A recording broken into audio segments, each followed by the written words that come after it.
আবহাওয়া অফিস থেকে যেটি জানানো হয়েছে এটি 5.2 মাত্রার একটি শক্তিশালী ভূমিকম্প, যার উৎপত্তি স্থল নরসিংদীর যে ঘোড়াশাল, সেই ঘোড়াশাল থেকে 7.2 কিলোমিটার দূরে। এবং এই ভূমিকম্পের কারণে ভারত এবং বাংলাদেশের বেশ কিছু স্থান ক্ষতিগ্রস্ত হয়েছে। বিশেষ করে বাংলাদেশের রাজধানী ঢাকাতে আমরা যেটি খবর পেয়েছি যে আরমানিটোলা, বংশালের আরমানিটোলায় একটি 5তলা ভবন ধসে পড়েছে এবং সেখানে ফায়ার সার্ভিস ইতিমধ্যে উদ্ধার অভিযান শুরু করেছে বা উদ্ধার কাজে ফায়ার সার্ভিসের 2টি ইউনিট কাজ করছে। এবং বাড্ডার খিলগাঁয়ের বাড্ডা এলাকায় ওইখানেও একটি ভবন, অর্থাৎ মোট 2টি ভবন ধসের এ পর্যন্ত আমরা খবর পেয়েছি। এবং অসংখ্য জায়গা থেকে যারা উঁচু ভবনগুলোতে অবস্থান করছেন তারা যেটি বলেছেন যে অনেক মানুষ আতঙ্কিত হয়ে পড়েছিল এবং আতঙ্কিত হয়ে অনেকেই বাসার নিচে নেমে এসেছে। এবং এই ভূমিকম্পের কারণে আর কোন কোন জায়গায় আসলে কি কি ক্ষতি সাধিত হয়েছে সেটি এখনই এই মুহূর্তে নিশ্চিত করে বলা যাচ্ছে না। তবে যে ভূমিকম্প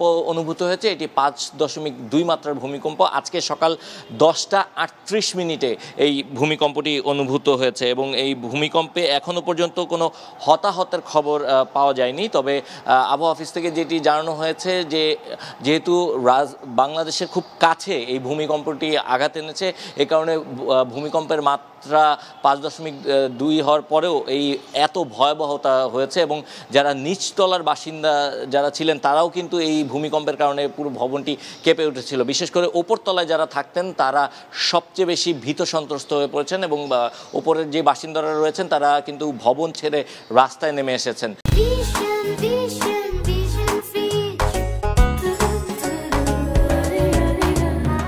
এবং এই ভূমিকম্পের কারণে আর কি কি জায়গায় ক্ষতিগ্রস্ত হয়েছে সেই বিষয়টি আমরা হয়তো পরবর্তীতে আপনাদেরকে জানাতে পারবো। তবে এখন পর্যন্ত 2টি ভবন ধসের তথ্য পাওয়া গেছে, যার মধ্যে একটি পুরো ঢাকার বংশালের আরমানিটোলায় 5তলা ভবন ধসে পড়েছে, সেখানে ইতিমধ্যে ফায়ার সার্ভিস কাজ শুরু করেছে, আরেকটি খিলগাঁয়ের বাড্ডা এলাকায়। তো এই ছিল এই মুহূর্তে ভূমিকম্প সম্পর্কে আপাতত সবশেষ।